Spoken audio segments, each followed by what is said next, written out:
আমির হোসেন জামাতের আমির প্রস্তুত থাকবেন মোহাম্মদ ইমরান হোসেন জামাতের পেশা।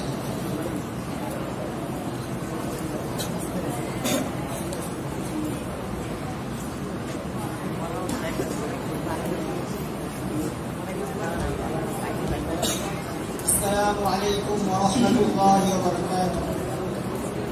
نحمده ونصلي على رسوله الكريم. أما بعد فأعوذ بالله من الشيطان الرجيم. بسم الله الرحمن الرحيم. ولهن مثل الذي عليهن بالمعروف. وقال رسول الله صلى الله عليه وسلم الجنة تحت أقدام الأمهات أو كما قال عليه الصلاة والسلام. ঐতিহ্যবাহী জামিয়া ইসলামিয়া মাদ্রাসার আনমদুয়া ছাত্র কাফেলা কর্তৃক আয়োজিত পবিত্র সিরাতুন নবী উদযাপন উপলক্ষে দিনব্যাপী সাংস্কৃতিক অনুষ্ঠানের বাংলা বক্তৃতা পর্বের সম্মানিত সভাপতি, বিজ্ঞ বিচারক মণ্ডলীর সুদক্ষ পরিচালক, আমার প্রাণ প্রিয় আসফিয়ায়ে কেরাম এবং আজকের শরীফ, দুটি বিষয়বস্তু থাকার কারণে আমি আমার বিষয়বস্তু নির্ধারণ করে নিয়েছি। নারী অধিকার প্রতিষ্ঠায় মহানবী সাল্লাল্লাহু আলাইহি ওয়াসাল্লাম। আল্লাহ পাক যদি তৌফিক দান করেন নির্ধারিত সময়ের মধ্যে কিঞ্চিত আলোকপাত করার প্রয়াস করব ইনশাআল্লাহ তাআলা। সম্মানিত উপস্থিতি, মহান রব্বুল আলামিন মানব জাতিকে দুটি লিঙ্গে বিভক্ত করে সৃষ্টি করেছেন। একটিকে করেছেন নর, অপরটিকে করেছেন নারী। ইসলাম নর নারী উভয় লিঙ্গের কল্যাণকামী জীবন আদর্শ। অবহেলিত নারী সমাজকে লাঞ্ছনার হাত থেকে উদ্ধার করে মহানবী সাল্লাল্লাহু আলাইহি ওয়াসাল্লাম নারীদেরকে তাদের ন্যায্য অধিকার দিয়ে সুউচ্চ আসনে সমাসীন করেছেন। ইতিহাসের প্রেক্ষাপটে নারীর অবস্থান লক্ষ্য করলে আমরা দেখতে পাই মেয়েদের আদৌ কোনো আত্মা আছে কিনা এই বিষয়ে ইউরোপবাসী ছিল সন্দিহান। আর গ্রিক সভ্যতায় নারী ছিল আরো ভয়াবহ পরিস্থিতির শিকার। তারা যথারীতি দেবতার কাছে অভিযোগ করে বসতে একই সূর্যের নিচে পুরুষের সাথে টেনে দেওয়া হবে নারীকে। প্রাচীনকালে ভিক্ষু পুরুষদের মধ্যে নারীরাই ছিল দুনিয়ার সর্বনিকৃষ্ট বস্তু। তারা বলতো নারী একটি অনিবার্য পাপ, একটি ধ্বংসাত্মক বস্তু, নারীর ছায়া অভিশপ্ত। প্রিয় উপস্থিতি, আজ থেকে 1000 বছর পূর্বে যে পবিত্র ভূমিতে মহানবী সাল্লাল্লাহু আলাইহি ওয়াসাল্লাম আগমন করেন তার অবস্থা ছিল আরো শোচনীয়। নারী জাতির অবমাননা, নারী হত্যা, ধর্ষণ, কন্যা সন্তানকে জীবন্ত কবর দেয়া, তাদের প্রতি জুলুম অত্যাচার ছিল তৎকালীন আরব সমাজের এক নিত্য নৈমিত্তিক ব্যাপার। মানব ইতিহাসে তাকে আইয়ামে জাহিলিয়াত বলা হয়।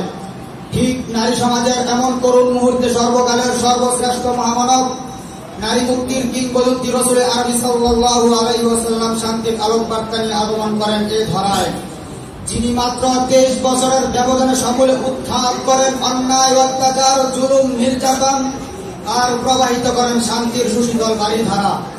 অগ্নিদগ্ধ সেই নারী সমাজে কায়েম করেন এক কল্যাণময় শান্তির সমাজ। নবীজি সাল্লাল্লাহু আলাইহি ওয়াসাল্লাম ঘোষণা করেন আল জান্নাতু তাহতা আকদামিল উম্মাহাত, জান্নাত মায়ের পদতলে। মানুষ হিসেবে নারীর ব্যাপারে নবীজি সাল্লাল্লাহু আলাইহি ওয়াসাল্লাম ঘোষণা করেন নারী হচ্ছে সমাজের এক অবিচ্ছেদ্য অংশ, ঠিক দেহ ও আত্মার মতো।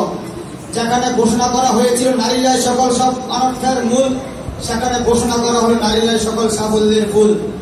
এমনইভাবে স্ত্রী হিসেবে একজন নারীর প্রতি যদি আমরা লক্ষ্য করি তাহলে দেখতে পাবো সভ্যতার সূচনা লগ্ন থেকে স্ত্রীরা বঞ্চিত, লাঞ্ছিত ও উপেক্ষিত ছিল। এমন সময় নবীজি সাল্লাল্লাহু আলাইহি ওয়াসাল্লাম এসে ঘোষণা করেন স্বামীর প্রতি স্ত্রীর যেমন হক রয়েছে, স্ত্রীর প্রতি স্বামীর তেমন হক রয়েছে। নারী মুক্তির অগ্রদূত মহানবী সাল্লাল্লাহু আলাইহি ওয়াসাল্লাম নারীকে শুধু সম্মান আর মর্যাদা দিয়েই খ্যাত করেননি, বরং নারীকে তিনি সামাজিক, অর্থনৈতিক, ধর্মীয়, শিক্ষাগত, আইনগত সকল বিষয় অধিকার দিয়ে সুপ্রতিষ্ঠিত করেছেন।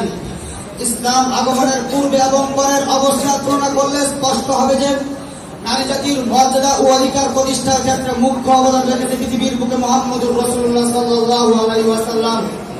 তাহলে বোঝা যায় বাঁচার অধিকার যে জাতির ছিল না, কোন অধিকার যে লিঙ্গের ছিল না, নবীজি সাল্লাল্লাহু আলাইহি ওয়াসাল্লামের কারণেই তারা বাঁচার অধিকারটুকু পেয়েছে, মানুষ হিসেবে স্বীকৃতি পেয়েছে। ইসলামের ইতিহাসে দেখা যায় নারীদেরকে ইসলাম মর্যাদা দান করেছে, অধিকার দান করেছেন। আর নারী দিবসে আমরা উচ্চ স্বরের অধিকার কথা বলি, কিন্তু আপনারা খোঁজ নিলে দেখবেন ইসলামের বাইরে যা নারী অধিকারের কথা বলেন, দিনের বেলা তারা অধিকার সম্পর্কে বক্তব্য রাখে, কিন্তু রাতের বেলায় তারাই নারী অধিকারকে লঙ্ঘন করেন, নারীর ইজ্জতের উপর আঘাত তারাই করেন। ইসলাম বহির্ভূত পন্থায় নারীর সম্মান রক্ষার কোনো গ্যারান্টি নেই। একমাত্র গ্যারান্টি হচ্ছে আল্লাহর দেয়া বিধান এবং রাসূলের সুন্নাত। আজকে আধুনিক বিশ্বে পাশ্চাত্য জগতে নারীদেরকে অর্থ উলঙ্গ করে পণ্য হিসেবে ব্যবহার করছে, নারীকেও একটি পণ্য করা হচ্ছে। নারীর সৌন্দর্য বুক করছে আর ব্যবসা করছে।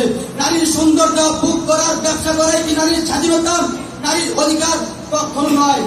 আর যে সকল নারী স্বাধীনতা ও সম অধিকার প্রতিষ্ঠান নামে প্রগতি আর উন্নতির নামে অর্থ উলঙ্ঘন মডেলিং করে বাণিজ্য করছে আর মুখ রোচক স্লোগান দিচ্ছে আমার মন আমার দেহ, যাকে খুশি তাকে দেব, দেহ আমার, সিদ্ধান্ত আমার, স্বামীর কথা মানবো না, ঘরে বসে থাকবো না, ইসলাম নারী অধিকার দিয়ে জানে না, তাদের চোখে আঙ্গুল দিয়ে স্পষ্ট ভাষায় বলতে চাই, যখন নারীদেরকে পণ্য হিসেবে ব্যবহার করা হয়, যখন আমার মা বোনদের দর্শনে আত্মচিত্তের আকাশ বানিয়ে উঠেন, যখন কবি শামসুর রহমান বলেছিল গর্ভবতী নারী গর্ভবতী বসুন নেন, তখন ওমর আজাদ বলেছিল কলেজা ছাত্রীকে চুইংগামের মতো দেখতে জীবাতে মন চায়, তখন কোথায় ছিলে তোমরা, কোথায় ছিল তোমাদের অধিকার?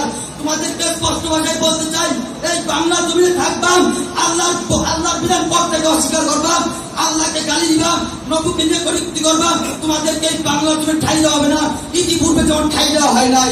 তাই নারী সমাজকে ব্যাক্তহীন করতে বলতে চাই, ওই নারী সমাজ অনর্থক মুক্তির স্বপ্নে চূড়াবাদী জীবন ধ্বংস না করেন রাজপথের মিছিল সমাবেশ দিয়ে মহানবী সাল্লাল্লাহু আলাইহি ওয়াসাল্লামের আদর্শের পথ অনুসরণ করো। তাহলে সার্থক হবে আজকের এই বক্তৃতা, তাহলে সার্থক হবে আনন্দ সার্থক হবে উদ্যোগ। পরিশেষে কবির ভাষায় বলছি, পৃথিবীতে যা কিছু সুন্দর ছিল কল্যাণকর অর্ধেকটা করিয়াছে অর্ধেকটা নরম। ধন্যবাদ মাননীয় সভাপতি, ধন্যবাদ সবাইকে। আসসালামু আলাইকুম ওয়া রাহমাতুল্লাহি ওয়া বারাকাতুহু।